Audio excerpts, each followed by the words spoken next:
Hello, നമുക്ക് easy ആയിട്ടൊരു pasta ഉണ്ടാക്കാം.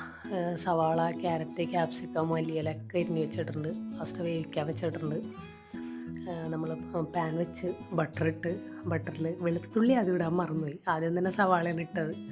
സവാള ഇട്ട് ക്യാരറ്റിൻ്റെ ഒപ്പമാണ് വെളുത്തുള്ളി ഇട്ടത്. അത് കഴിഞ്ഞിട്ട് 3 മുട്ട ഒഴിച്ച് ചിക്കി ഉടച്ചെടുത്ത് അതിനകത്തേക്ക് പൊടികൾ, മുളക് പൊടി, മഞ്ഞൾപ്പൊടി, മല്ലിപ്പൊടി ഒരു തരി മല്ലിപ്പൊടി, പിന്നെ ചിക്കൻ മസാല.